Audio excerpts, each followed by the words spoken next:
मानिकतला 14 पल्ली साधारण दुर्गोत्सव कमेटी एवं देवांशीपाड़ा बागान गोयलापाड़ा निवासियों की सहयोगिता से तमाम इलाके वासियों को पूजा के पहले वस्त्र वितरित किया गया।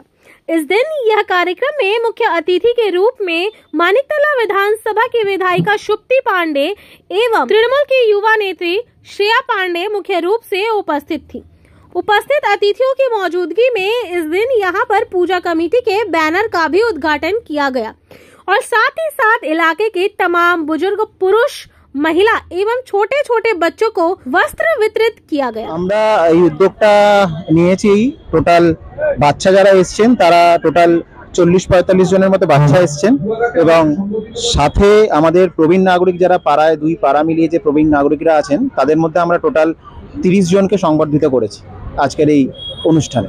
এই অনুষ্ঠানটা একটা ইউনিক একটা অনুষ্ঠান। এটা আমরা এর আগে কখনো এই অঞ্চলে হয়তো খুব কম হয়েছে। এটা আমরা চিন্তা ভাবনা করেছি, পুজো কমিটির যারা মেম্বার আছে তারা সকলে মিলে এটা চিন্তা ভাবনাটা আমরা এনেছিলাম এবং এটাকে বাস্তবায়িত করলাম আজকে। এবং আমাদের সকলের খুব আনন্দ আমরা ফিল করছি, খুব প্রাউড ফিল করছি যে আমরা এই অনুষ্ঠানটাকে ঠিকভাবে আমরা করতে পেরেছি। আজকে আমাদের মধ্যে উপস্থিত ছিলেন আমাদের 14 নম্বর ওয়ার্ডের কাউন্সিলর শ্রী অমল চক্রবর্তী মহাশয়, সাথে আমাদের বিধায়িকা শ্রীমতী শুপ্তি পান্ডে মহাশয় এবং সাথে ছিলেন আমাদের শ্রেয়া পান্ডে মহাশয়া, বিশিষ্ট সমাজসেবী। আমরা মানুষকে এটাই বার্তা দেবো যে দেখুন আস্তে আস্তে কি হচ্ছে, আমাদের এই সমাজ বলুন বা পৃথিবী বলুন, বিভিন্ন জায়গায় হানাহানি মারামারি বিভিন্ন রকমের জিনিস আমরা প্রত্যেক দিন দেখতে পাই, বিভিন্ন মিডিয়াতে, বিভিন্ন ডিজিটাল মিডিয়াতে দেখতে পাই। আমরা এই পার্টিকুলার অনুষ্ঠানটা যেটা করলাম এটা দিয়ে আমরা এটাই বার্তা দিতে চাই যে পৃথিবীতে এই হানাহানি মারামারিটা যাতে বন্ধ হয়, একে অপরের প্রতি ভালোবাসা যাতে আবার ফিরে আসে, প্রত্যেকে যাতে ভালোবাসে, এই বার্তাটাই আমরা সবার কাছে এনে দিতে চাইছি। আমাদের পুজো এখন এটা 82তম বর্ষে। আমরা এবারে করছি থিম হচ্ছে এআই, মানে যান্ত্রিক এবং মানুষের সঙ্গে যে চলছে, এবার সেটা আমরা আমাদের মধ্যে করতে পারছি না, ওই নিয়েই আমাদের একটা হচ্ছে এবারের থেকে। সংলগ্ন এই অংশে 365 দিন পশ্চিমবঙ্গ সরকারের যে সমস্ত প্রকল্পগুলো আছে সেগুলো মানুষের ঘরে পৌঁছে দেওয়ার চেষ্টা করা হয়। এর বাইরে যে সমস্ত জনমুখী প্রকল্প আছে পৌঁছে দেওয়ার চেষ্টা করা হয় এবং দলগতভাবে তৃণমূল কংগ্রেসের সদস্যরা সব সময় মানুষের পাশে থাকে, মানুষের জন্য কাজ করে, মানুষের পাশে দাঁড়িয়ে কাজ করে।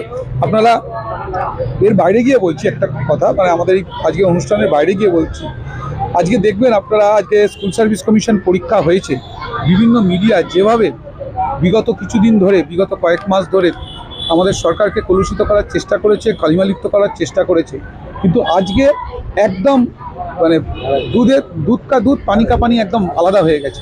আজকে আমরা দেখলাম এই পরীক্ষা যখন হলো, সবচেয়ে বেশি উপদেশের পরীক্ষার্থীরা এসেছে, ভিন্ন রাজ্য থেকে পরীক্ষার্থীরা এসেছে। তারা এসে বলছে তাদের রাজ্যে কোনো এসএসসি পরীক্ষা হয় না, তাদের কর্মসংস্থানের সুযোগ নেই। তারা পশ্চিমবঙ্গের সরকারের প্রতি আস্থা রেখে যে এখানে চাকরি হতে পারে তার জন্য তারা পরীক্ষা দিতে এসেছে। তার মানে আমরা দেখলাম এতদিন ধরে মিডিয়া, বিশেষ করে গদি মিডিয়া, যেভাবে মাননীয় মুখ্যমন্ত্রীকে কলুষিত করার চেষ্টা করলো, এক ঝটকায় এক লহমায় আজকে সমস্ত জিনিস মানুষের কাছে স্পষ্ট হয়ে গেল। অন্য রাজ্য থেকে, বিশেষ করে ডবল ইঞ্জিন সরকারের রাজ্য থেকে, উত্তরপ্রদেশ থেকে শয়ে পরীক্ষার্থীরা এসে আজকে পশ্চিমবঙ্গে পরীক্ষা দিল এবং তারা সম্পূর্ণরূপে পশ্চিমবঙ্গ সরকারের উপর আস্থা রেখে পরীক্ষা দিল। বলছে আমাদের উত্তরপ্রদেশে পরীক্ষা হয় না, পরীক্ষা স্থগিত হয়ে যায়, কোশ্চেন লিক হয়ে যায়, মানে বিভিন্ন রকম সমস্যা। তারা পশ্চিমবঙ্গ সরকারের প্রতি আস্থা রাখছে, মানে ডবল ইঞ্জিন সরকার যে কত বড় ফেল তার উদাহরণ আজকে স্কুল সার্ভিস কমিশন পরীক্ষার মাধ্যমে সারা ভারতবর্ষের মানুষ দেখতে পারল। আমরা ধন্যবাদ জানাবো প্রসেনজিৎ কুন্ডু, মিন্টু কুন্ডু, কল্লোল ব্যানার্জি সহ আমাদের যারা সহ এর বাইরে পুজো কমিটির সভাপতি দীপক দত্ত সহ একটু অধিকারী সহ যারা পুজো কমিটির পক্ষ থেকে আমাদের আজকে পুজোর এই স্টেজটা ব্যবহার করার অনুমতি দিল, অনুষ্ঠানটা করার জন্য আমাদের দিকে সহযোগিতার হাত বাড়িয়ে দিল। প্রত্যেককে আন্তরিক কৃতজ্ঞতা, অভিনন্দন, ধন্যবাদ জানাবো। এবং দেখুন, আমি সবার নাম বলতে পারলাম না, কিন্তু এত বড় অনুষ্ঠান করতে গেলে আপনারা বুঝতে পারছেন যে অঞ্চলের সর্বস্তরের যুব ভাইদের পার্টিসিপেশন থাকে, মহিলাদের পার্টিসিপেশন থাকে, যাদের নাম বলতে পারলাম না আমি আন্তরিকভাবে ক্ষমা চেয়ে নিচ্ছি, সবার নাম বলা সম্ভব না।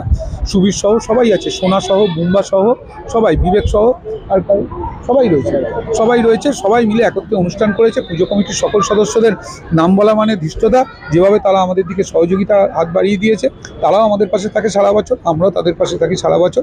এইভাবেই পশ্চিমবঙ্গ চলছে, আমরাও চলছি, কলকাতা চলছে, উত্তর কলকাতা চলছে, 14 নম্বর ওয়ার্ড চলছে, মানিকতলা, বাগবাড়ি, গয়লাপাড়া, দেওয়ানজি বাগান চলছে। ধন্যবাদ।